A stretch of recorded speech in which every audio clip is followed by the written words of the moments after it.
Bueno, buenas tardes. El día de hoy vamos a hablar sobre reanimación cardiopulmonar. Mi nombre, soy la doctora Ana Paula Díaz de Sandy Riquelme. Soy médica especialista en urgencias médico-quirúrgicas del Hospital General Regional 110 del Instituto Mexicano del Seguro Social. Y vamos a empezar pues definiendo qué es la reanimación cardiopulmonar.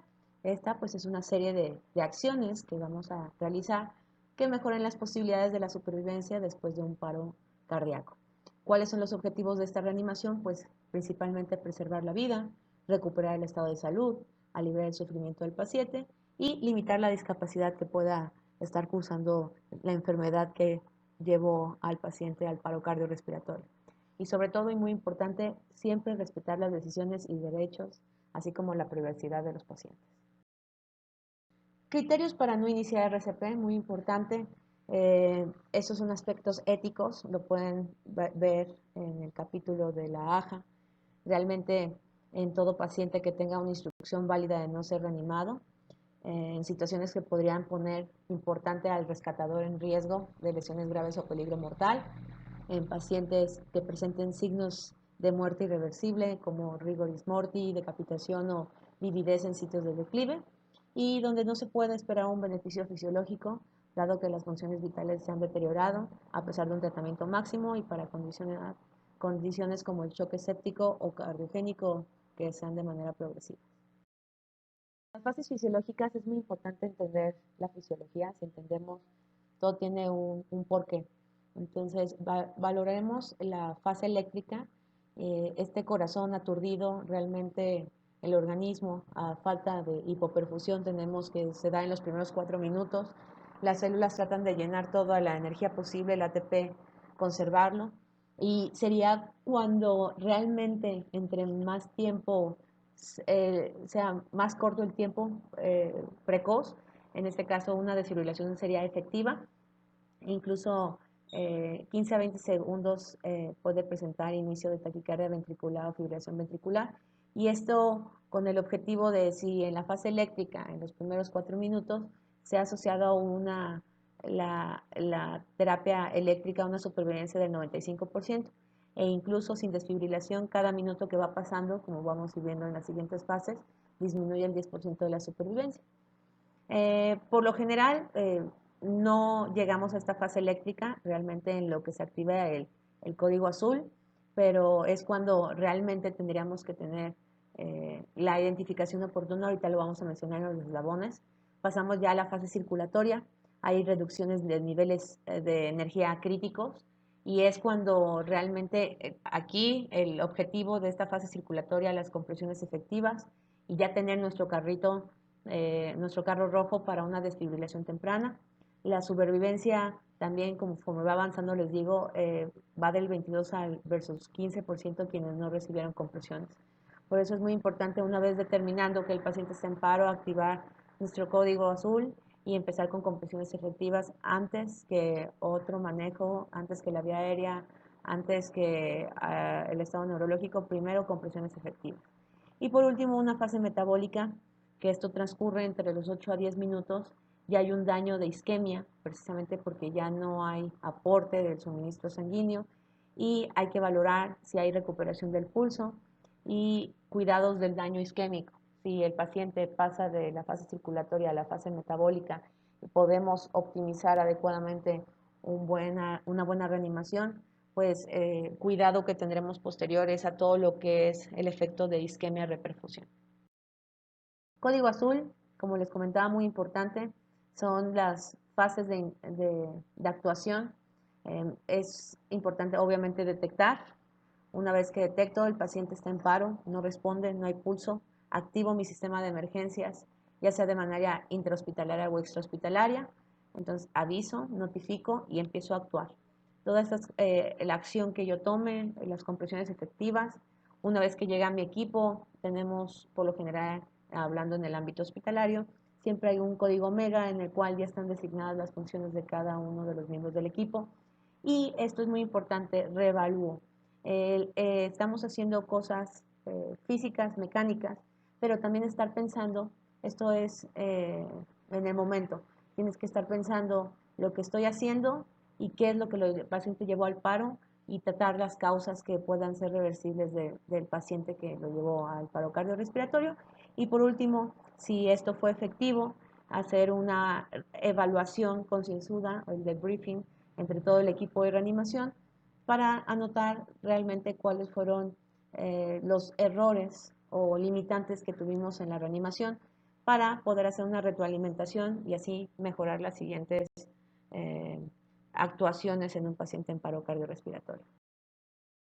Esta cadena de supervivencia lo mencionan las guías europeas. Realmente ustedes van a encontrar que por lo general nos basamos en la AJA, pero también cada país tiene sus guías de reanimación. Realmente cambian eh, las palabras, pero al final siempre siguen siendo los mismos eslabones. Lo importante es la cadena de supervivencia. Importante, como les decía, reconocimiento precoz y pedir ayuda. RCP Cross, iniciar compresiones para ganar tiempo en esta fase que les decía circulatoria. Desfibrilación precoz para disminuir la mortalidad del paciente si es que si lo requiere el paciente para reiniciar este corazón. Y los cuidados por resucitación para restaurar la calidad de vida. Si bien ahora la AJA dio algunas actualizaciones en las cuales este mismo eslabones prácticamente, ya sea de manera intrahospitalaria o extrahospitalaria, son parecidos. Se agregan en la guía anterior cuidados post-paro cardíaco, pero en este aspecto también el eslabón muy importante de la recuperación, valorar el estado neurológico, darle optimización a estos cuidados post-paro para ver la sobrevida del paciente. Aquí podemos encontrar unos cables donde están unos electrodos, por lo general son 3 derivaciones más las palas. Vamos a poder visualizar en esta imagen el trazo que vemos ya sea en modo palas o en derivaciones, por lo general viene de 1, de 2, de 3.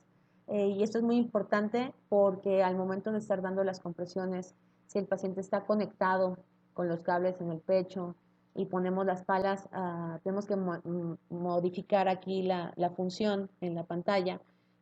Por lo general, aquí como dice el selector de derivaciones del electrocardiograma, podemos estar dando compresiones y cuando usemos las palas y queremos ver el ritmo, tal vez esté en derivación de 2 o de 1 y entonces no estemos censando adecuadamente la actividad con las palas. Es importante que cuando se utilice hay que cambiarlo a modo palas, que se verá reflejado en el monitor. Encontramos también el selector de energía. Este puede darse de dos formas, ya sea manual, la carga, dependiendo del equipo, si es monofásico o bifásico, lo vamos a mencionar más adelante, pero encontramos también que esta carga, el selector de energía, lo podemos también, si dependiendo de la cantidad de reanimadores, ahorita en el triángulo de reanimación, si es menos el personal, mismo que está revisando el trazo, podemos, para no perder el tiempo y estar modificando en lo que es el equipo, directamente en las palas hay una modalidad que dice carga y esta te puede permitir incluso algunos botones a cierta carga, la cantidad lo vas seleccionando y por último estos botones que se encuentran laterales de descarga.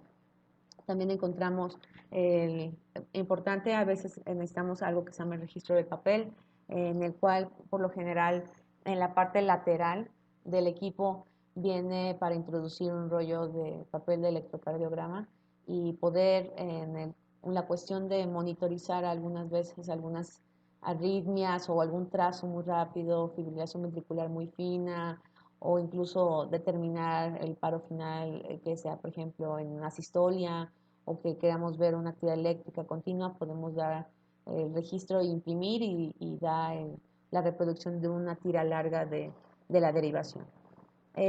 Por último, bueno, las palas, tenemos también alarma, de hecho el sensor va a estar registrando la alarma. Si tuviera los cables pegados, estos cables pueden ser modificados y tener unos parches directamente ya en el pecho, no necesariamente las palas, que se pueden colocar en el paciente y puedes seleccionar o indicar que es un ritmo desfibrilable y marcar que es necesario dar una descarga. Entonces, para hablar acerca ya sabemos el material, sabemos con lo que vamos a trabajar, y ahora vamos a ver lo que es el triángulo de reanimación, que esto es la posición del equipo de alto rendimiento, en el cual vamos a tener dividido en dos triángulos, los triángulos de reanimadores y el triángulo de líderes. como les comento, de reanimadores, es muy importante determinar, en el cual el triángulo de reanimadores principales, el equipo se hace cargo de lo que es el paro cardíaco y en ningún momento el miembro del equipo abandona el triángulo excepto por su propia seguridad, como les comentaba. Y el triángulo de líderes, que va a ser, ahorita vamos a definir sus funciones, el líder propio, el que puede estar registrando, el encargado del registro de la administración de medicamentos, del tiempo del paro, de las situaciones importantes que se estén monitorizando y el que administra los medicamentos. En el de compresores, en el de reanimadores, perdón, tenemos compresores, vía aérea y el que lleva el desfibrilador. Esto es importante también porque muchas veces el equipo óptimo serían seis líderes de un equipo de alto rendimiento y en algunas situaciones somos menos personal, por lo cual sí se puede hacer el cambio. Ahorita vamos a ver el de compresores, hay que hacer un cambio pues, cada 5 ciclos o 2 minutos y cambia lo que es el equipo de lo que es el desfibrilador. Dentro del triángulo de líderes, el líder del equipo, sus funciones es el equipo líder debe perfectamente tener definido quién es el líder. En este caso, por ejemplo, les muestro en la imagen, está parado enfrente de la cama del paciente. Encontramos, está dando indicaciones, asigna funciones de miembros del equipo, da decisiones sobre el tratamiento y da una retroalimentación al resto del equipo y asume las responsabilidades de las funciones que no han sido asignadas.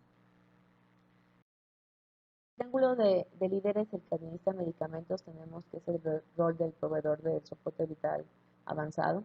Este administra medicamentos, por lo general es el apoyo con la enfermería, que está pendiente de estar administrando el medicamento y notifica a quien está, tanto al líder como a todos que escuchen, para saber cuánto tiempo llevamos de tiempo de la administración y qué se está administrando.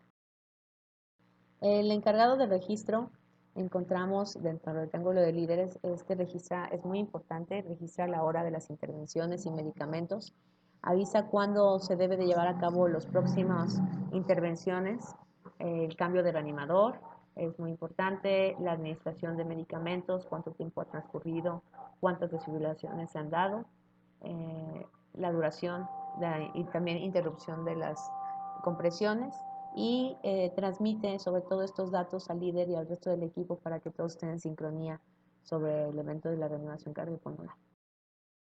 El compresor evalúa al paciente, aquí lo podemos ver en la imagen, realiza 5 ciclos de compresiones torácicas, se intercambia con el que puede ser el que tenga el desfibrilador, el monitor, y cada 5 ciclos o 2 minutos, o cuando también igual hay signos de fatiga. Esto es muy importante debido a que si no se dan compresiones efectivas, podemos retrasar y aumenta más la mortalidad del paciente y retrasar las intervenciones oportunas para la supervivencia. El DEA, monitor o desfibrilador, trae y utiliza el equipo. Aquí podemos ver en la imagen, están haciendo el cambio de reanimador. Llega el siguiente reanimador y es cuando está revisando el intercambio. Puede darse con el compresor si son menos personal. Y coloca el monitor en un lugar donde sea visible, como lo está observando aquí el compañero. Está viendo el trazo para poder determinar si el ritmo es desfibrilable o no desfibrilable. Vía aérea, muy importante, abre y mantiene la vía aérea y proporciona la ventilación. Tenemos aquí del equipo que está dando una técnica, no necesariamente tiene el equipo para el manejo avanzado de la vía aérea, pero está dando ventilaciones, es 30 por 2 por 5, y en el caso avanzado pues sería dar los 2 minutos de compresiones, y ahorita vamos a mencionar cuántas ventilaciones deben ser efectivas para evitar la hiperventilación y complicaciones que se pueden asociar con la vía aérea en el paciente en paro cardiorrespiratorio. Entonces, una vez que asignamos el rol, sabemos el material con el que contamos, sabemos cuáles pueden ser las indicaciones, contraindicaciones para reanimar a un paciente y descartamos estas, entonces lo importante es la determinación y activar el sistema de emergencia. Los primeros 10 segundos son vitales, llegamos, verificamos respuesta, señor, ¿se encuentra usted bien? No responde, se nos notifica, entonces observamos si hay un tipo de respiración, si las respiraciones son agónicas. Si tuviera pulso, pues pasamos a maniobras de animación respiratoria. Y si no tuviera pulso, entonces activamos el sistema de respuesta de emergencia e iniciamos de manera inmediata la reanimación cardiopulmonar. Este es un ejemplo de respiraciones agónicas en una paciente. Realmente esta paciente, si se pueden dar cuenta, son jadeos o boqueos que puede presentar, lo voy a volver a repetir, en la cual puede ver una mirada perdida o los ojos cerrados, pero las respiraciones son cortas, distanciadas, y es un tipo de boqueo que son un ejemplo de respiraciones agónicas. Entonces, el inicio de la RCP de alta calidad, ¿qué es lo que nos menciona?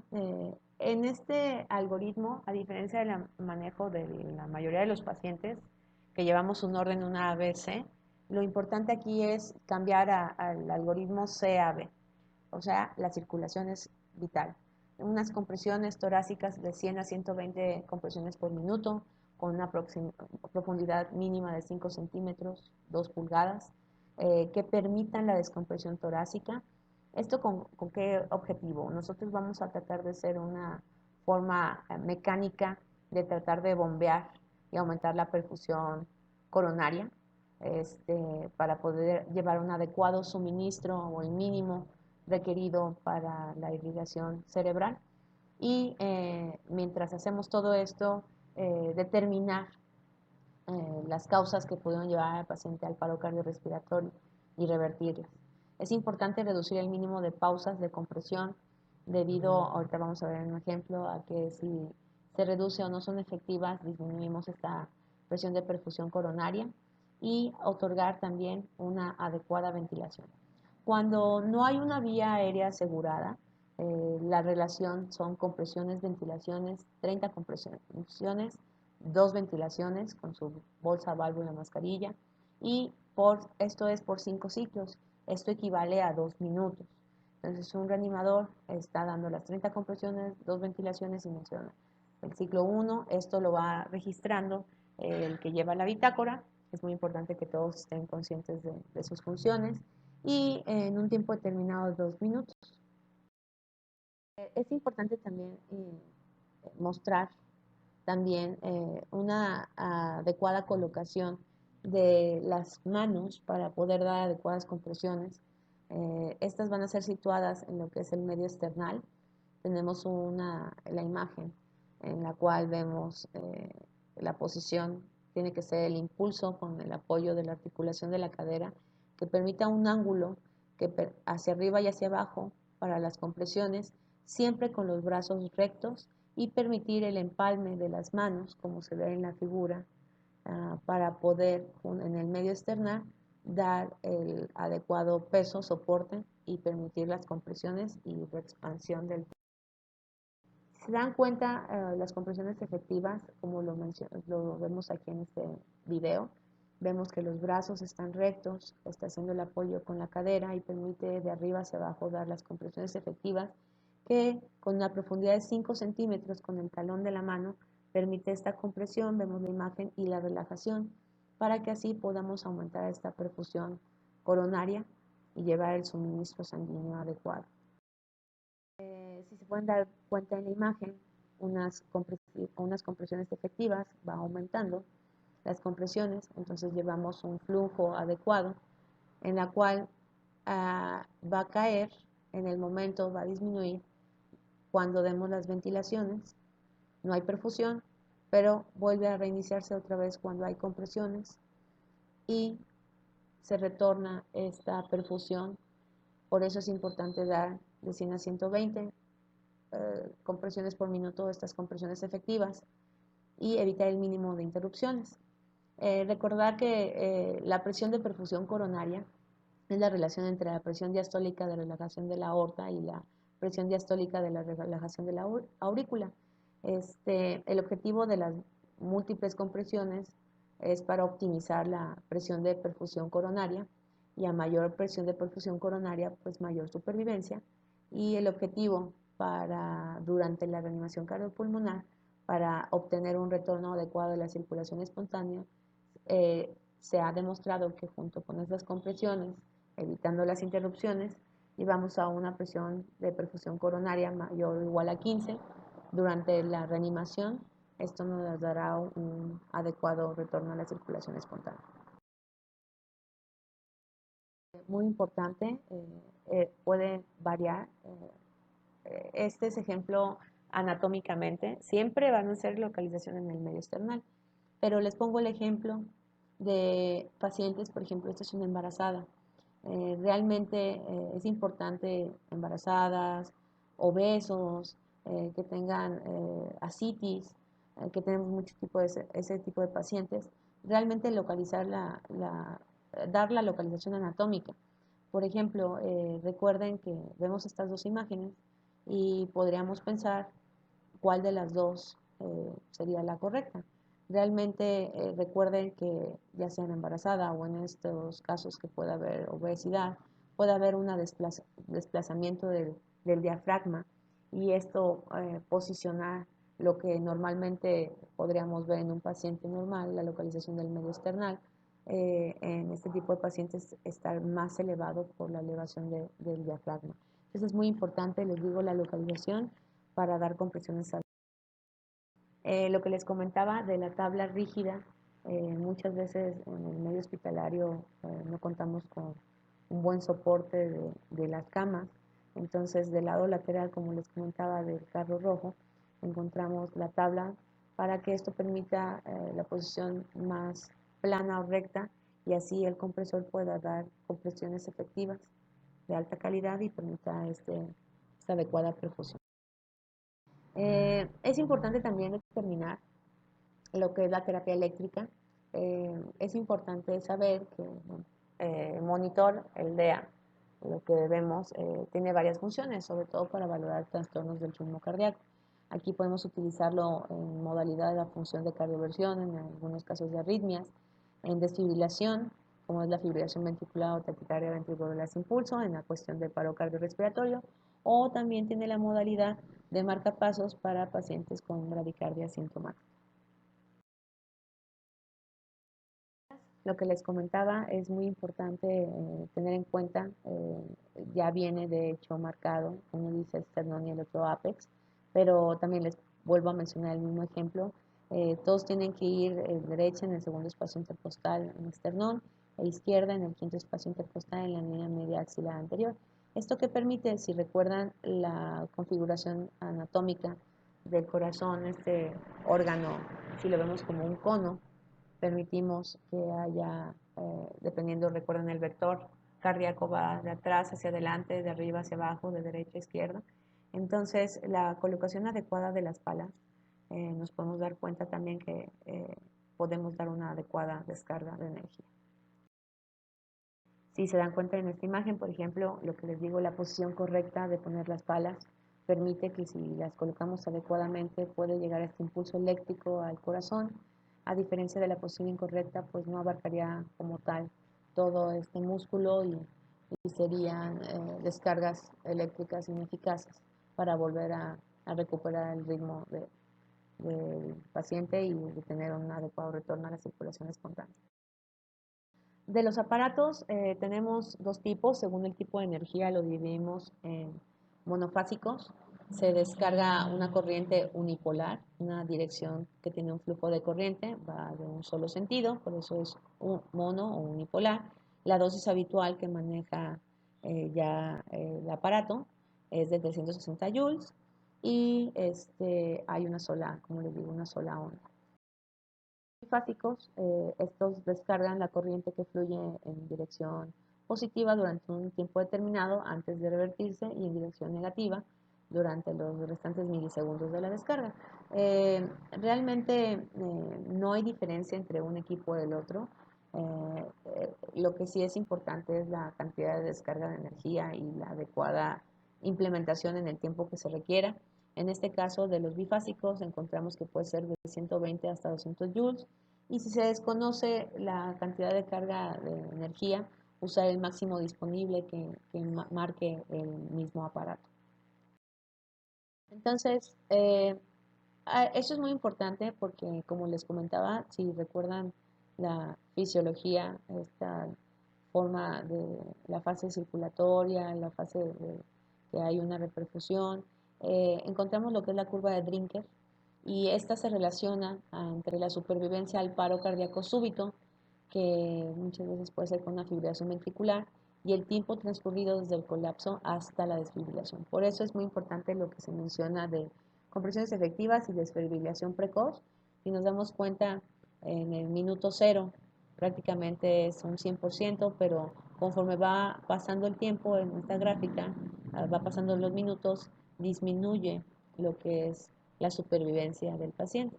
Por eso es importante una descarga efectiva temprana en el caso de que requiera el.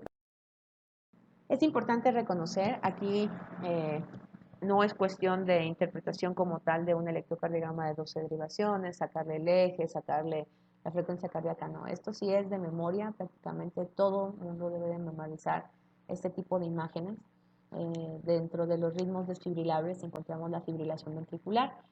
Su regularidad, pues no hay forma regular de complejo QRS debido a que la actividad eléctrica está desorganizada. Podemos ver en la imagen del lado izquierdo estas rayas discontinuas, no se ven tan anchas, se ven irregulares. La frecuencia es rápida, pero la actividad eléctrica es desorganizada. No hay onda P, no hay intervalo PR, los complejos QRS pueden ser variables, no anchos, pero sí se ve un trazo fino de estas ondas. Si se pueden dar cuenta, por ejemplo, en el monitor encontramos esta actividad debido a la fibrilación del ventrículo, está hiperexcitado. Entonces encontramos que se puede ver el ejemplo en la imagen, cómo se podría ver en el trazo en el monitor. Y esto pues es un ritmo desfibrilable, por lo cual necesitaríamos iniciar la terapia eléctrica de manera precoz. Por el otro lado, otro ritmo desfibrilable también encontramos la taquicardia ventricular. Su regularidad, los intervalos RR usualmente eh, siguen, pero no son siempre regulares, si se dan cuenta. Eh, Del mismo ventrículo, la frecuencia puede oscilar entre 150 a 200. No procede un complejo QRS, ocasionalmente puede existir ondas P, pero no son asociadas a este ritmo. El intervalo PR tampoco es medible. Y realmente es difícil separar los QRS de la onda P, son más anchos de los complejos. En el momento realmente la imagen es de determinar viendo, o sea, viendo el monitor, el trazo, más que tomar un electro y porque el paciente está en paro. Cambiaría completamente al paciente que tuviera pulso. Como podemos ver, la taquicardia ventricular, ven estos complejos un poquito más organizados, pero anchos.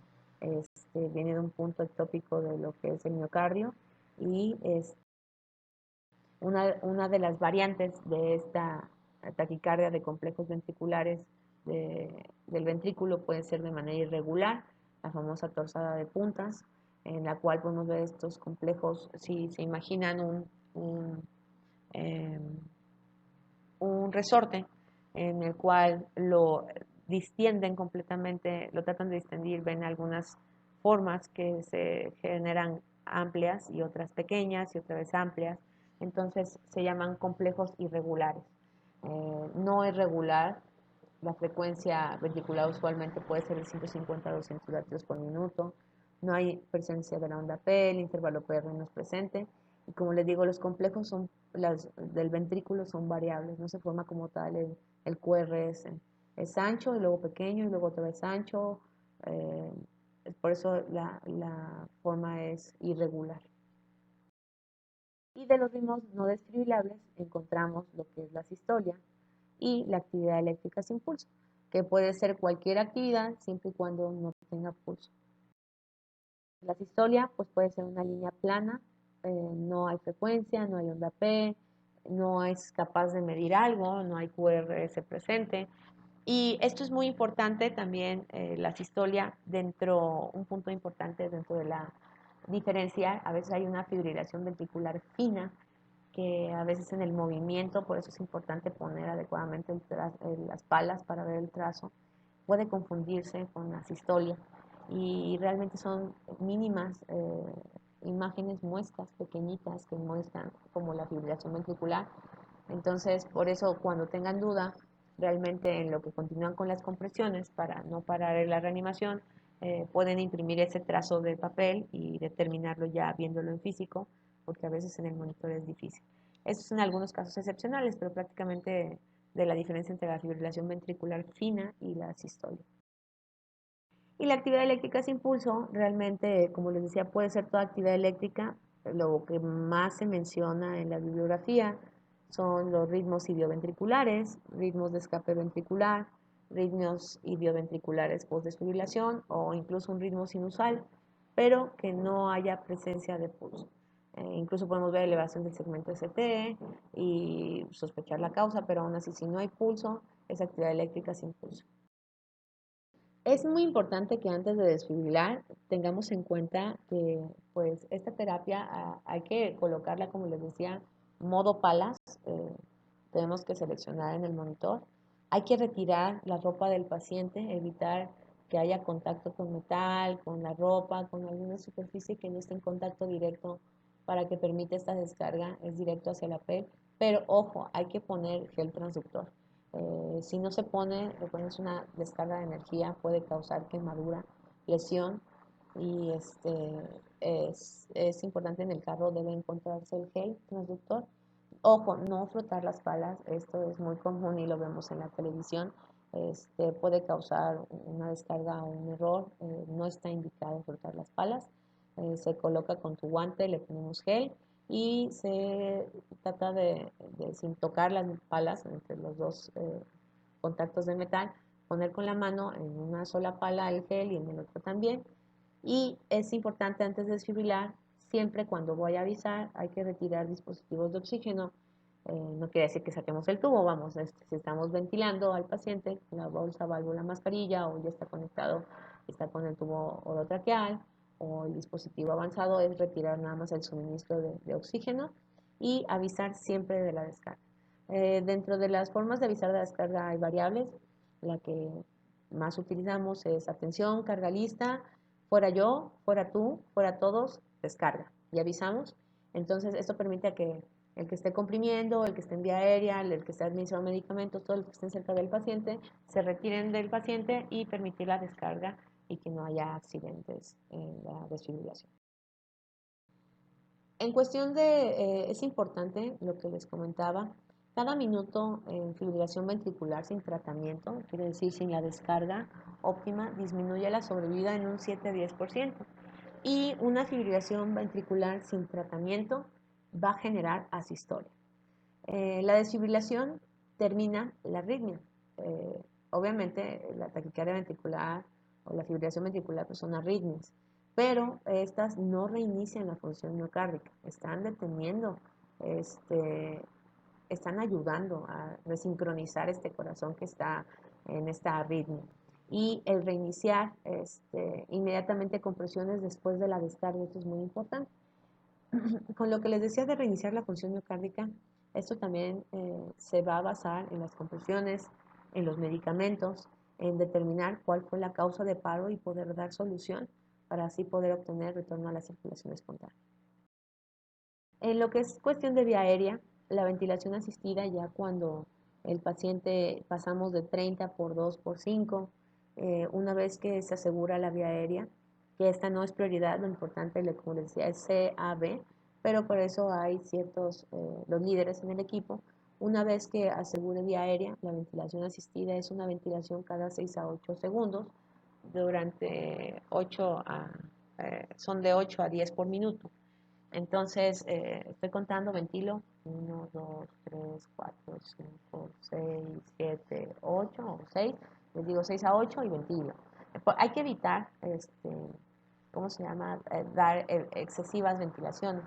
Y esto puede causar hiperventilación, lo que nos puede llevar a aumentar la presión intratorácica y disminuir el retorno venoso y el gasto cardíaco. Puede causar también distensión gástrica, vómitos y aspiración. y también hay un efecto de vasoconstricción cerebral, por lo cual puede disminuir el flujo sanguíneo cerebral. Entonces, es importante, como les mencionaba, la colocación de una vía aérea nunca nunca retrasa el inicio de la reanimación ni la desfibrilación. Por eso les decía el CAB, es muy importante llevarlo. En el momento, tips, en el momento en que, por ejemplo, estén intubando, uno está comprimiendo, entonces sí puede decir, veo vía aérea, tubo, y permitir en ese momento, pero realmente evitar el retraso de las compresiones torácicas. Si el del equipo no es hábil o no puede intubar, hay que cambiar por el que tenga mayor habilidad para la intubación del paciente. O incluso no es necesario asegurar, dependiendo de la causa también, colocarles a todos un tubo endotraqueal. Lo importante es dar las ventilaciones y seguir el orden de, sobre todo, calidad de compresiones y desfibrilación. Los accesos a medicamentos se sugiere, ante todo, la vía intravenosa. Tenemos un periférico de gran calibre periférico. Principalmente hay que ponerla en tronco hacia arriba, extremidades superiores. Si no se pudiera optar por también el intraóseo es válido. Y tenemos algunos otros como el venoso central o en caso en que no se pudiera asegurar, tenemos que en lo que se canaliza al paciente, se está asegurando esta vía, podemos utilizar la vía endotraqueal, que lo menciona la AJA. Esta ruta endotraqueal, la dosis de medicamentos puede ser de 2 a 2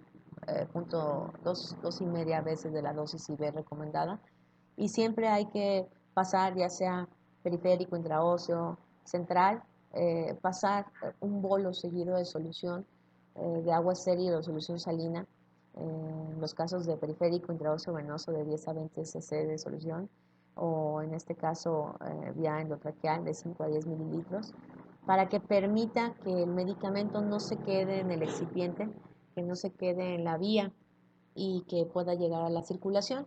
Está, por ejemplo, en la vía endotraqueal, en inyección de aerosol rápido, y los medicamentos que pueden ser administrados vía endotraqueal son, por ejemplo, adrenalina, atropina, lidocaína, diazepam, naloxona y midazolam. Entonces, tenemos varias opciones. Igual, no retrasar si se va a poner un catéter venoso central, o ya lo tenemos, lo podemos utilizar, pero no debe de retrasar, debe ser de preferencia, les digo, intravenoso, y si se está tratando de poner, se puede poner en los cuidados por reanimación el catéter venoso central. No es una prioridad, al contrario, como menciono, es las compresiones adecuadas y la desfibrilación precoz.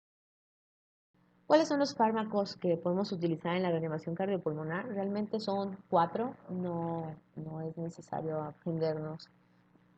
De manera inicial, sí es importante saber otros fármacos, ahorita lo vamos a ver porque hay que saber cómo revertir las causas de paro, pero aquí estamos dando el soporte en la reanimación. Entonces tenemos vasopresores como la adrenalina y la vasopresina, y antiarrítmicos como la miodarona y la lidocaína. En los vasopresores tenemos la adrenalina. También esto es uno de los cambios que en el algoritmo de manejo vamos a ver. La dosis es 1 miligramo cada 3 a 5 minutos. Este es un beta adrenérgico. Su función aumenta la presión arterial diastólica aórtica, aumenta la perfusión arterial coronaria y aumenta la tasa de retorno a la circulación espontánea. En tenemos también, no sustituye la vasopresina, pero puede ser utilizada. De hecho, se había como retirado de las guías años previos. Se volvió a retomar en el 2019. Sigue vigente. La vasopresina con 40 unidades. Su objeto es un antidiurético y vasoconstricción periférica. Puede considerarse, pero no hay ventaja en sustituirlo por la adrenalina. Si no tuvieran adrenalina, es raro, pero si no tuvieran y tuvieran más vasopresina, que es más raro tener vasopresina que adrenalina, podrían utilizar la vasopresina, pero en el caso no sustituye, no hay ventaja que la adrenalina. La adrenalina es el fármaco de elección. Dentro de los antiarrítmicos encontramos también, es importante, la miodarona y lo que es la lidocaína. La miodarona, su dosis inicial está es de 300 miligramos. Dosis posteriores pueden ser de 150 miligramos cada 3 a 5 minutos con un máximo de 2,2 gramos. Este es un clase 3 de antiarrítmicos. Hay una inhibición adrenérgica, disminución de la conducción AB y del nodo sinusal. Comparado con la supervivencia versus lidocaína, tiene una mayor supervivencia del 27,7 versus 15,3%, y está indicado iniciar cuando haya un ritmo que sea desfibrilable y que estemos en la tercera descarga eléctrica. Posterior, las dosis deben de ser de 150, pero de manera inicial, las 300 miligramos. Si no contáramos con la miodarona, está el segundo fármaco que les digo, la lidocaína. Si bien no tiene mayor supervivencia que la miodarona, pero en algunos casos no la contamos, es el fármaco de segunda elección. Sus dosis iniciales van de 1 a 1,5 miligramos por kilogramo dosis, y el seguimiento va de 0,5 a 0,75 miligramos cada 5 minutos, con un máximo de 3 miligramos por kilogramo. Su objetivo es suprimir la automaticidad del tejido de conducción cardíaca. Es un grupo del grupo 1B antiarrítmicos, y eh, su función es el bloqueo de la permeabilidad de los canales de sodio. Ahora, intervenciones para no recomendar uso rutinario en la RCP. Por lo general estamos acostumbrados a ver y a hacer cosas, lo que se hace en mi hospital, lo que se hace en esta unidad. Y no, realmente tenemos una evidencia científica. Entonces, eh, es importante determinar que hay ciertos fármacos que no van dentro de la reanimación cardiopulmonar, a excepción de que tengan una indicación. Ahorita lo vamos a ver en las causas de paro, pero de manera rutinaria, en la RCP, la atropina durante la sistolia o la actividad eléctrica sin pulso es poco probable que tenga un beneficio terapéutico. La atropina está indicada en algoritmo de bradiarritmias, no de paro cardiorrespiratorio. El uso rutinario también de bicarbonato de sodio es muy común que lo indiquen. De hecho, pásale 10 ámpulas de bicarbonato, ¿no? Entonces, es una mala recomendación. No se recomienda en pacientes en paro cardiorrespiratorio, debido a que si vemos un poquito, de hecho ya hay estudios, la lógica, a excepción de que sea una acidosis meramente pura, dentro de las causas de paro, por lo general la hipoxia condiciona realmente a una acidosis láctica. Entonces, de manera rutinaria, el bicarbonato de sodio no corregiría este tipo de acidosis que se va a estar dando por la depresión del ATP, como vamos viendo en la isquemia. Entonces, no habría beneficio, no es de uso rutinario, hay que evitar ponérselo a todos los pacientes. No se pone a todos los pacientes, mejor dicho. Y está pues la clase de evidencia, ¿no? No se recomienda también la administración rutinaria de calcio para el tratamiento en paro cardíaco intrahospitalario y extrahospitalario. El gramo de gluconato de calcio no, tampoco no tiene beneficio alguno. Y la terapia fibrinolítica no debe usarse de forma rutinaria en un paro cardíaco. Hay sus excepciones. Realmente en causas de paro, vamos a ver que en tromboembolismo pulmonar puede darse el beneficio, pero si fuera el caso de un infarto agudo de miocardio, realmente lo óptimo sería llevarlo a intervención coronaria percutánea de manera inmediata. Entonces, dentro de los nuevos algoritmos de la reanimación cardiopulmonar, realmente no hay cambios. Iniciamos en el paso 1, inicia RCP, administración de oxígeno y conectar al monitor desfibrilador. Y esto es muy importante, ¿no? Determinar lo que vimos en las imágenes. ¿El ritmo es desfibrilable? ¿Sí o no?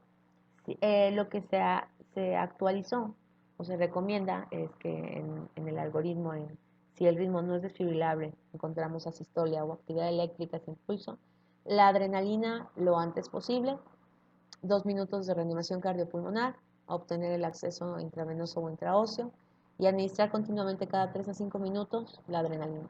Considerar lo posible de usar algún dispositivo, considerar para el manejo avanzado de la vía aérea e incluso la valoración de la capnografía, que vamos a ver que son los puntos clave óptimo. Vamos a estar valorando si lo tenemos el equipo para saber si estamos haciendo una adecuada reanimación cardiopulmonar. Eso es lo que se agrega en este algoritmo, pero realmente sigue siendo el mismo. El ritmo es desfibrilable, sí, fibrilación ventricular, taquicardia ventricular sin pulso. Empezamos con la carga y 2 minutos de reanimación cardiopulmonar. Esto quiere decir, no paramos las compresiones, o sea, checamos el pulso y en lo que están cargando las palas seguimos con compresiones y obteniendo ya, alguien está obteniendo el acceso intravenoso o intraóseo. Y volvemos otra vez, el ritmo es desfibrilable, sí o no, descarga y continuamos. Y así, hasta le digo la tercera descarga, podemos administrar, como dice en el paso 8, amiodarona o lidocaína y siempre estar pensando, ahorita vamos a empezar, con lo que son las causas reversibles. Si después de estos puntos llegamos a que hubiera datos de un adecuado retorno a la circulación espontánea, pasaríamos a lo que es los cuidados posparo cardíaco y si no, pues considerar si es apropiado también valorar dependiendo del tiempo y la condición del paciente, las funciones, el ritmo, en qué condiciones se encuentra o cómo estaba el paciente, pues sí es importante seguir o para las compresiones. Dentro de los puntos claves de la práctica, como les comentaba, tenemos calidad en la reanimación cardiopulmonar. Si tuviéramos un registro cuantitativo de la onda de capnografía, una PET CO2 de dióxido de carbono menor de 10, eso si estuviéramos en tiempo real monitorizándolo, sería mejorar la calidad de la reanimación, que quiere decir compresiones, desfibrilación temprana, los medicamentos, entonces tendríamos que optimizar. Podemos ver algunas imágenes, la monitorización de un capnógrafo normal, vemos una tendencia, las líneas, en la cual inspiración, expiración, vamos viendo onda A, B, C, D, E. Podemos ver también, por ejemplo, obstrucción del circuito de la vía aérea, la tendencia es una línea que en declive, o si la válvula del circuito del ventilador se encuentra defectuosa, empieza a retener más CO2, si el sello es inadecuado en en el tubo endotraqueal, si no está bien inflado el balón, podemos encontrar que va disminuyendo. También otro punto de la clave en la práctica de la calidad de la reanimación cardiopulmonar, encontramos si tuviéramos la medición de la presión intraarterial. Esto es por lo general, lo encontramos en unidades de cuidados intensivos que el paciente está monitorizado. Podemos ver si la TA diastólica, pedimos que nos tomen la TA, es menor de 20 milímetros de mercurio, pues también hay que mejorar la calidad de la reanimación cardiopulmonar. Esto es importante mencionar dentro de las acciones que ustedes están realizando en el equipo de reanimadores. Es importante, pues sí, las compresiones, administrar medicamentos, vía aérea, desfibrilación temprana, pero también es importante pensar en esta evaluación que es secundaria acerca de la información de la causa que nos llevó del paciente al paro. Y esto tiene que ser simultáneo. Hay que ver cuáles serán los signos y síntomas del paciente, si tiene alguna alergia, los medicamentos, incluida la última dosis del medicamento, previa historia clínica, la última comida consumida y los eventos que pudieron haber precipitado al paciente a caer en paro cardiorrespiratorio. Causas reversibles, muy importante. Esto prácticamente es la base, si lo quieren ver, de todas las enfermedades que pueden llevar a que el paciente caiga en paro y que como tal pueden ser reversibles. Encontramos las H y las T. Dentro, el algoritmo manejaba 5, se reactualizó a 6, no en esta versión, en la anterior, pero realmente es importante determinarlas. Y se los pongo, por ejemplo, en rojo, las causas más comunes de actividad eléctrica sin pulso son la hipovolemia y la hipoxia. También encontramos prácticamente si vemos una actividad eléctrica sin pulso, hay que pensar en estas dos de manera importante, pero también igual dentro de las tres encontraríamos la trombosis coronaria, que es de las principales causas de paro. También encontramos, hablando de las H's, iones hidrógeno, que es la acidosis, en este caso la acidosis metabólica, trastornos hidroelectrolíticos como hipocalemia o hipercalemia. El potasio es el principal electrolito que puede condicionar a arritmias potencialmente mortales, la hipotermia y la hipoglucemia. Muchas veces el paciente llega con hipoglucemia y no contesta, no hay pulso y es de las causas más fáciles de revertir y al final el paciente termina intubado, se dio reanimación y nos damos cuenta que traía 60 de glucosa. Entonces se puede revertir de manera inmediata. Esto es de manera inicial cuando llega el paciente de preferencia siempre cuando tomen signos vitales indicar que también les tomen una glucometría capilar. Dentro de las test, neumotórax a tensión, tamponamiento cardíaco, toxinas es un tema muy amplio, realmente eh, sí menciona la AJA sobre el uso temprano de naloxona, pero también tenemos varios toxíndromes.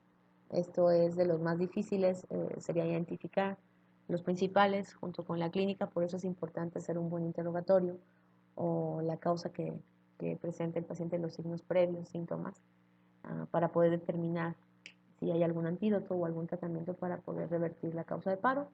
La trombosis pulmonar, lo que les comentaba, la trombosis coronaria.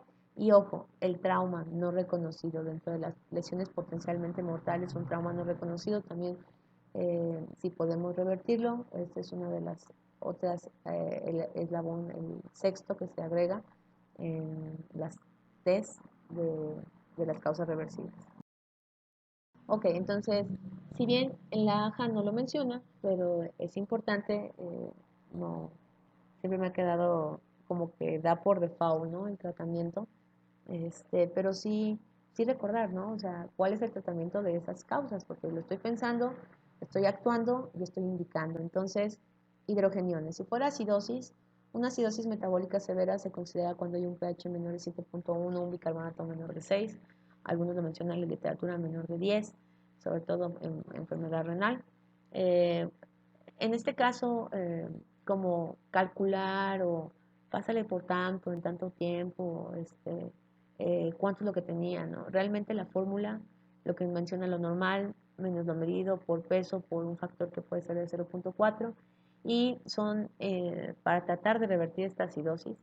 Si se dan cuenta en los tiempos, hay algunas indicaciones, difieren, pero podremos pasar en la primera hora la mitad de la dosis correspondiente y de la siguiente dosis de 6 a 12 horas, siempre y cuando tomando laboratoriales, pero de manera inmediata administrar esa dosis de bicarbonato para tratar de revertir la causa de acidosis. Otras de las indicaciones ahora de hidrogeniones, de que puede haber alteración, es muy importante que también pueden estar juntas. Las H y las T no necesariamente tienen que estar individualizadas. Puede venir, por ejemplo, un paciente que cursa alguna acidosis metabólica por una cetoacidosis diabética y eso lo llevó al paro, ¿no? Entonces, en la cetoacidosis diabética hay su indicación para administración, para revisar las guías de cetoacidosis, cómo se administra el bicarbonato, en hipercalemia también, o en enfermedad renal crónica. Serían como los tres apartados importantes de administración de bicarbonato que tienen sus consideraciones especiales. En hipercalemia, determinar, hay diferentes grados, que va desde leve, moderada, severa. Estamos acostumbrados a ver en los libros que la más severa es cuando tiene más de 7.5. Sin embargo, los síntomas versus agudo versus crónico no dependen tanto del valor, sino de la tasa de cambio. Es más importante que el valor numérico. ¿Qué quiere decir esto? Podemos tener pacientes, por ejemplo, en el aspecto de pacientes renales, que a lo mejor ellos ya manejan por su condición, tienen un potasio de 7 y no tienen ninguna arritmia. O puede haber una enfermedad crítica y tienen 6.5, pero tengan manifestaciones electrocardiográficas o que hayan llevado al paro. Entonces, de manera inicial, tratar de pensar cómo puedo revertir este trastorno. De inicio de acción inmediato tenemos los estabilizadores de la membrana como gluconato de calcio. Se puede indicar 1 o 2 gramos IV, dosis única. Este no es con horario, acuérdense que es para estabilizar la membrana y permitir que las demás acciones puedan tener un resultado óptimo. Tenemos también como parte también de la estabilización de la membrana, tenemos un bolo de solución salina al 3%, 50 mililitros IV, y otras terapias también pueden ser, si no se contara con gluconato de sodio, podemos utilizar gluconato de calcio, perdón, podemos utilizar bicarbonato de sodio, de 100 a 250 mililitros de bicarbonato de sodio hipertónico al 8.4% en bolo, y también estar indicando solución polarizante, la solución glucosada con uso de insulina para tratar de bajar los niveles en agudo de acción de inmediato. El uso de resinas de intercambio, salbutamol, pues no tienen beneficio por el tiempo de acción que tardan en la reducción del desplazamiento de potasio, entonces no tendrían beneficio. Realmente considero que sería importante, es importante les digo, abordar y conocer. Una cosa es identificar, pero la otra es saber cómo voy a tratar esas Hs y esas Ts. En la cuestión de hipocalemia, la administración de potasio, arritmias o un potasio que puede dar menor de 2.5, un control que tengamos los laboratoriales en ese momento nos demos cuenta que estaba en 1, en 2, o que a lo mejor hayamos administrado un tratamiento y que nos haya llevado a esta hipocalemia. Hay que administrar de manera inmediata en pacientes en paro cardiorrespiratorio una infusión inicial de 2 miliequivalentes por minuto seguida de otros 10 miliequivalentes durante los siguientes 5 a 10 minutos. También recordar que por vía periférica no podemos administrar más de 40 miliequivalentes por litro o de 10 a 20 miliequivalentes por hora por los riesgos de flebitis, lesión al momento de administrar el potasio. Y por vía central, si tuvieran un acceso central, no mayor de 60 miliequivalentes por litro. Hipoxia, otro de las Hs, también importante, si fuera esto en la intubación inmediata, esto es lo que nos va a poder permitir tratar de revertir la hipoxia. Intubación inmediata en paro cardiorrespiratorio y respiración agónica. Tenemos varios algoritmos de la vía aérea, en este caso sería el protocolo CRASH de la vía aérea. Y pues cuáles son las causas que nos pueden llevar a hipoxia múltiples, como les decía, si vemos como el factor común denominador, esas HCTs que pueden llevarnos de todas las enfermedades.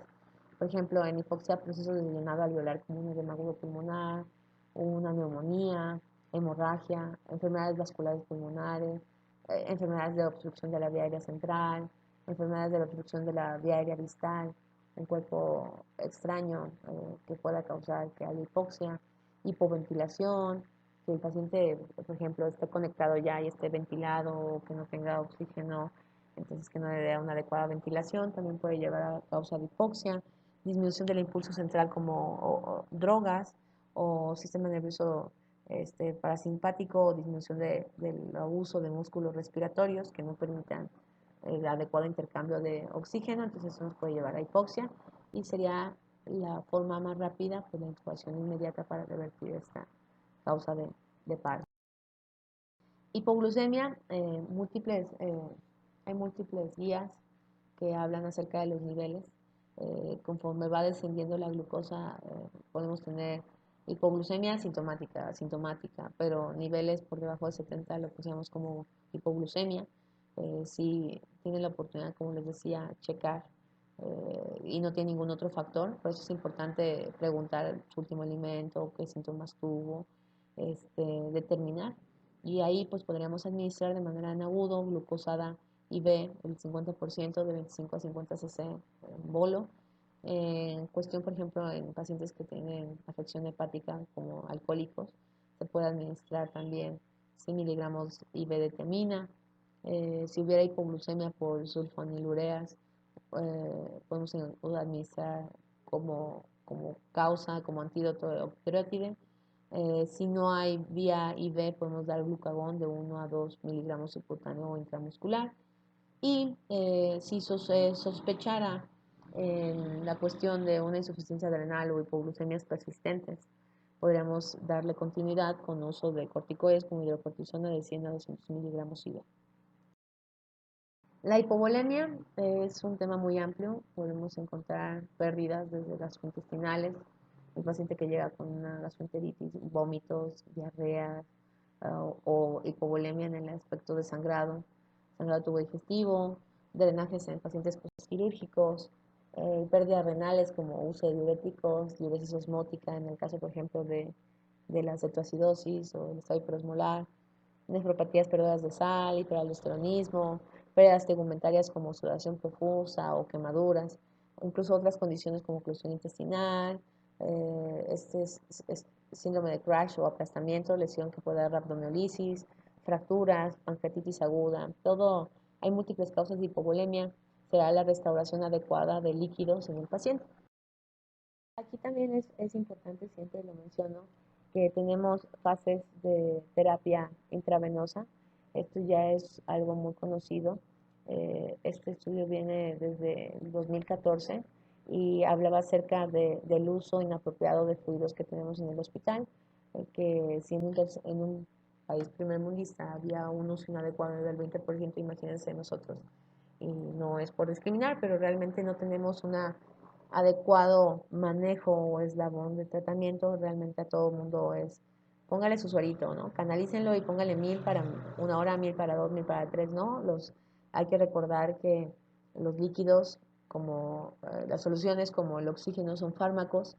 Entonces también es importante que, dependiendo de, en este caso, en el aspecto de minutos, que es la fase de rescate, optimizar adecuado volumen, pero también evitando eh, llevar a volúmenes excesivos que no tengan el beneficio. ¿A qué me refiero? A que si el paciente posee un shock hipovolémico hemorrágico, sí administrar líquidos, pero ya estoy considerando el uso de sangre y también estoy considerando el uso de ya la terapia si lo requiere quirúrgico para parar el sangrado. Eso es muy importante. Dentro de la hipovolemia, pues, soluciones cristaloides, también igual, todos hablaron un mismo concepto, encontramos que es un bolo de líquidos, que es la infusión rápida para corregir el estado de choque hipotensor. Pueden ser 500 mililitros durante los siguientes 15 minutos, o un reto de líquidos, que este puede ser de 100 a 200 mililitros durante los 5 a 10 minutos para reevaluar y optimizar la perfusión tisular. Hemoderivados, en la administración, ya sea en control de daños, en pacientes politrauma, la relación 1 a 1 1, un concentrado eritrocitario, uno de plasma y uno de plaquetas, o de aféresis plaquetario, o en este caso una equivale a 6 concentrados de plaquetas, sería la relación, pero es 1 1 1 para en el caso de un choque, hipovolemia por choque hipovolémico tipo hemorrágico. Hipotermia, es más difícil que lo veamos los casos, pero aún así es una de las causas. Hay que retirarles de la ropa mojada al paciente, aplicar mantas de calentamiento. Se recomienda administración de fluidos calientes, intravenosos, de 38 a 42 grados, incluso lavado torácico y peritoneal, como para el recalentamiento de 38 a 42 grados, lavado en vejiga. Y las desfibrilaciones van a ser ineficaces hasta que no llevemos una adecuada temperatura y estas se reinician hasta que llevemos a más de 30 grados centígrados. Este, va a haber ausencia de signos vitales menor de 24 grados, por eso es importante optimizar la temperatura. Es muy común que se presente la fibrilación ventricular, como el ritmo en la hipotermia, y el objetivo de recalentamiento para que lleguemos a retorno a la circulación espontánea y que haya signos, pues es llevarlo a mayor de 32 grados centígrados. Neumotórax, atención, pues lo importante es, una vez determinado, identificarlo, sería de manera inicial en lo que preparamos el material, la descompresión con aguja, para revertir lo que es el neumotórax, y posterior pues la inserción del tubo endopleural. En el tromboembolismo pulmonar, sobre todo de riesgo alto, este se determina como una presión arterial sistólica menor de 90 o una caída de la presión arterial sistólica mayor o igual a 40 milímetros de mercurio durante los siguientes 15 minutos y que no sea causada por una arritmia nueva de instauración, hipovolemia o sepsis, que pueda presentar un choque cardiogénico y colapso circulatorio en pacientes con síncope o que se presenten de manera inicial bajo la reanimación cardiopulmonar. Aquí sí, de hecho, las guías de la AJA mencionan que si se sospecha de un tromboembolismo, por eso les digo, muy importante, el interrogatorio, el saber la condición del paciente, esto es muy importante. El líder tiene que estar preguntando y también mandar a alguien para identificar y la retroalimentación. Si fuera el caso, sí se puede dar la reperfusión primaria de manera inmediata en la reanimación cardiopulmonar en la cuestión de tromboembolia pulmonar. Varios regímenes. Estas son de las guías de la revista de cardiología de las europeas, en las españolas. Es cuestión de medicamento que tengan a su alcance. La trombosis coronaria, siempre, siempre, siempre después de un paro o que se pueda tener antecedentes de llegó por dolor torácico, tuvo un síncope, hay que tomar un electrocardiograma de 12 derivaciones y una vez que el paciente podamos revertir la causa de paro, muchas veces se presentan como las arritmias que les comentaba o la sistolia, una vez que tengamos retorno a la circulación espontánea, es tratar de estabilizar al paciente y llevar de manera inmediata angiografía coronaria.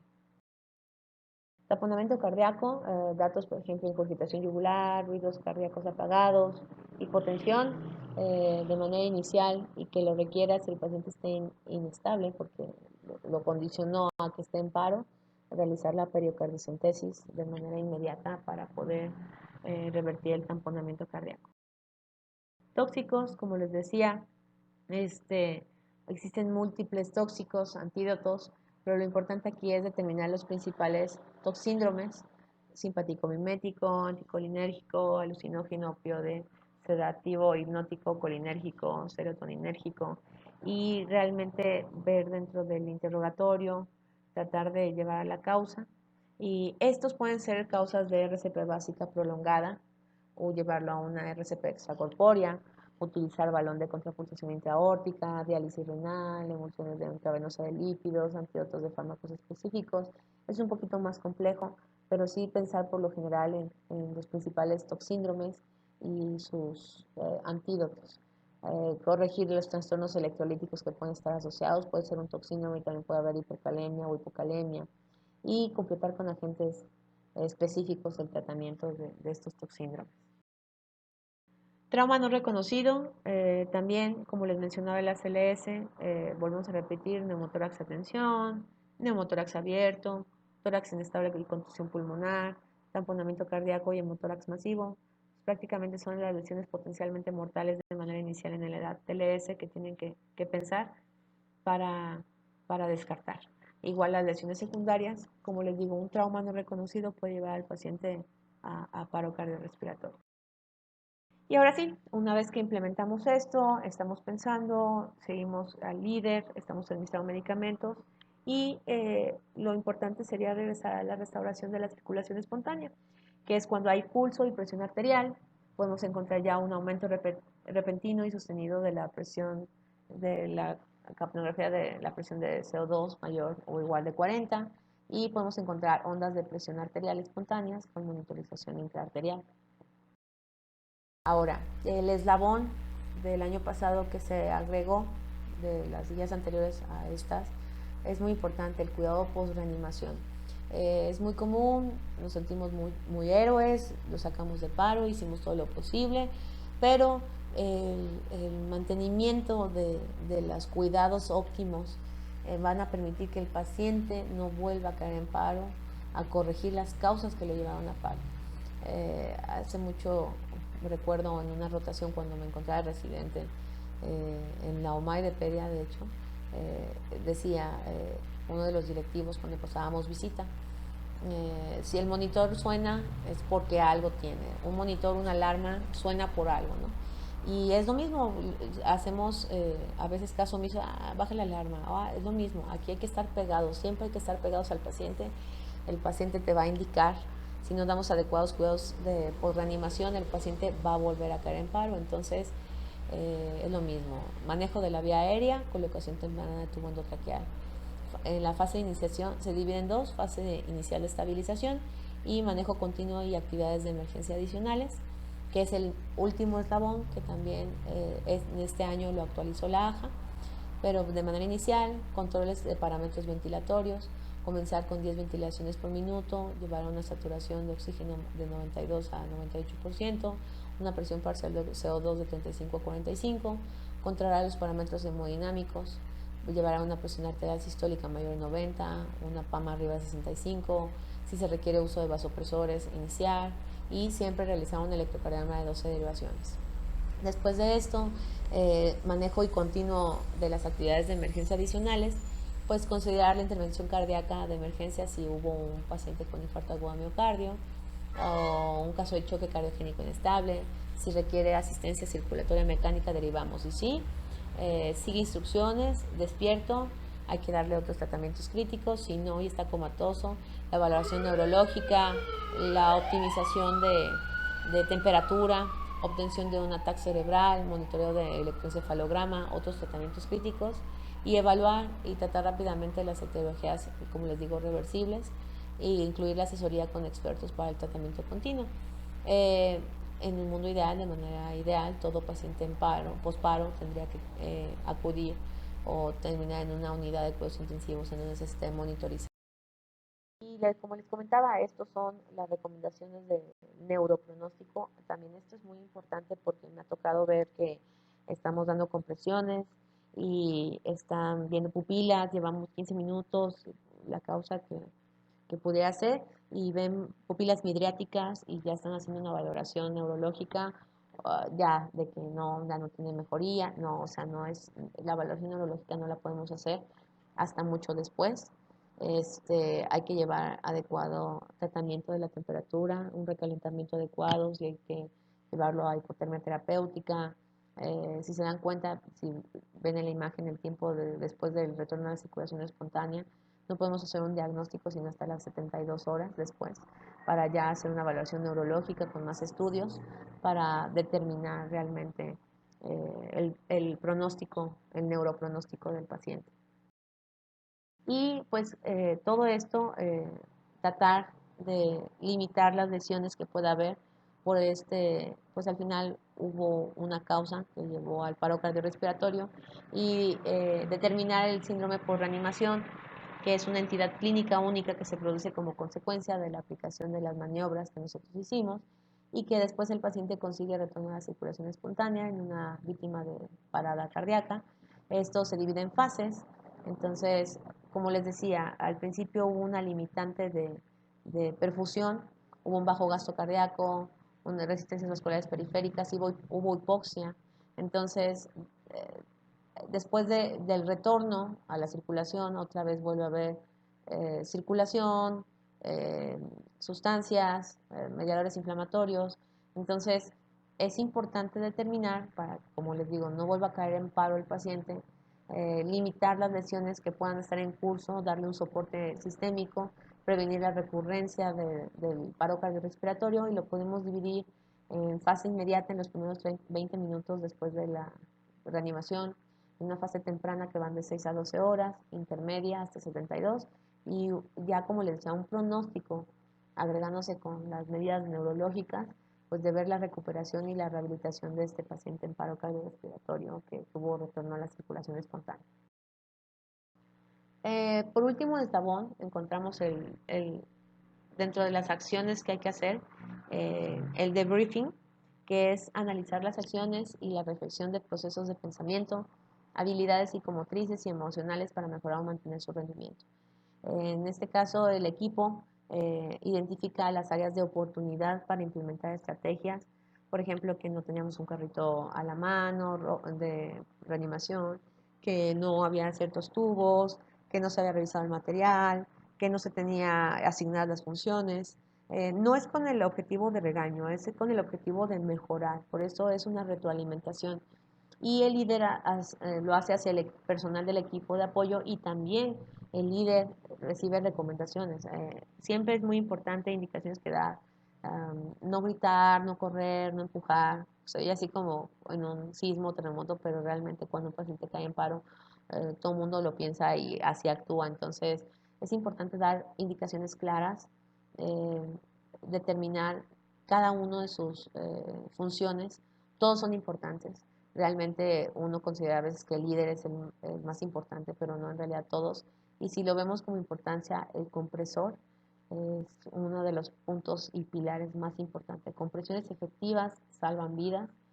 Tiempo es miocardio, tiempo cerebro, tiempo es circulación, retorno a la circulación espontánea. Entonces, es importante siempre, siempre al terminar, agradecer al equipo, igual por respeto, sí, agradecer al paciente, agradecer a todos los que estuvieron ahí. Eso también es muy importante. Obviamente también no es la cantidad de personal, porque también me ha tocado ver en la sala todo el mundo corre y todo el mundo va de chismoso, ¿no? Entonces no es eso, es el equipo que debe estar, el triángulo de reanimadores, del soporte, de la reanimación cardiopulmonar, el equipo debe estar ahí. Entonces, siempre es importante retroalimentar eso y, como les digo, también igual agradecer, si no se pudo, de manera personal, yo también lo hago, agradecer al paciente y al final pues somos seres humanos, nos podemos equivocar y hacer lo mejor para que en las siguientes ocasiones de una reanimación sean de manera efectiva. Para finalizar la reanimación, realmente es un tema, como les digo, algo controversial. Realmente lo mencionan como es la decisión del médico responsable. En este caso, el líder. Podemos tener algunos puntos o criterios. A veces tenemos el enseñamiento terapéutico y me ha tocado ver lo que seguimos y seguimos y seguimos. El paciente ya no tiene recuperación. eh, es un paciente adulto mayor, multifuncionado. Lamentablemente, esas formas de regulación, a lo mejor legales, no están todavía bien establecidas, pero el médico sí puede tomar la decisión, el médico responsable, valorando ciertos puntos, ¿no? El tiempo desde colapso hasta el inicio de la reanimación cardiopulmonar. Por ejemplo, si el paciente ya llevaba una hora así, o sea, por más que quieran ponerlo de cabeza, pronarlo, hacer lo que quieran, no hay beneficio alguno. El tiempo desde el colapso hasta el primer intento de desfibrilación, lo que vimos, disminuye la tasa de supervivencia, aumenta la mortalidad conforme vaya pasando. Enfermedades comórbidas que tengan los pacientes, enfermedades crónicas, enfermedades que sean cáncer. Y no quiero decir que a todos los pacientes con cáncer, bueno, ya no, o sea, no, sino también ver en qué etapa, qué condición, cuál es la calidad de vida después de esto, ¿no? Estado preparo de cardíaco, cómo estaba el paciente antes, que de manera inicial, valorar el ritmo inicial de paro cardíaco, si fue pura sistolia, ya vimos cuáles son las causas principales en la sistolia para revertirlas, la respuesta a las medidas de reanimación, como fueron, los puntos claves, como les decía, en la práctica, inferior a 10 milímetros de mercurio de la capnografía al cabo de 20 minutos de la reanimación cardiopulmonar. Y en algunos casos, también igual, la ausencia de ritmo desfibrilable después de 20 minutos. Eh, Realmente esto es como la información tomada de varias partes, pero sí es sobre todo un juicio que sí dejo muy en claro la decisión del médico responsable, sobre todo valorando estos puntos, porque siempre les digo a los pacientes, y aparte pues nuestra carrera es humana, obviamente tratamos con vidas humanas, y está bien algo que se llama el bien vivir y el bien morir, ¿no? Entonces también determinemos que nos seamos aferrados en ponle más medicamento. Si tiene una causa, si tiene algo reversible, si tiene criterios que nosotros consideremos que estén fuera de estos parámetros, hay que seguir tóxicos, hipotermia, adelante, ¿no? Pero si no, también igual hay que saber en qué momento parar y tomar la decisión de determinar que finalizamos la reanimación. Pero bueno, pues eso es todo por mi parte. No sé si existen algunas preguntas. Espero que les haya sido esta presentación de manera didáctica y óptima para su aprendizaje. Me da mucha risa esa imagen de hacia varios urgencias. Pero la reanimación no es solamente de urgencias, es de todo. En todos lados puede caer un paciente en paro cardiorrespiratorio. Creo que debe ser de las medidas generales que en el país, tanto gente no médica, no del área de salud general, debemos de saber enseñar en las escuelas para poder optimizar una adecuada calidad de vida. Y les pongo esta imagen porque al final pues es un trabajo en equipo. Es muy importante, aunque uno sea líder, el otro comprensión, siempre he dicho que todos es un pilar. Este debriefing, como les decía, esta retroalimentación nos debe dar la oportunidad de decir, el trabajo es importante para todos y hay que seguir también igual, ¿no? Con el esfuerzo de si se requiere hay que hacer todo y en el qué punto también ya terminar y llevar un orden, una sincronía con todo el equipo, ¿no? No puede ir uno por un lado, otro por el otro y vemos la imagen del pacientito decapitado y nosotros a veces, y lo abro por nosotros en urgencias que somos muy aferrados, queremos sacar al paciente, lo intubamos en el piso, hay 100 pacientes censados y tengo que ver el infartado y todo. No, o sea, también igual hay que saber trabajar en equipo y determinar en qué momento sí, en qué momento no, pero sobre todo esto es importante porque hay que tener los conocimientos. Si no tenemos los conocimientos, pues estamos en blanco y no podemos asegurar darle un buen tratamiento y sobre todo la supervivencia al paciente. De mi parte sería todo, muchas gracias y que tengan buena tarde.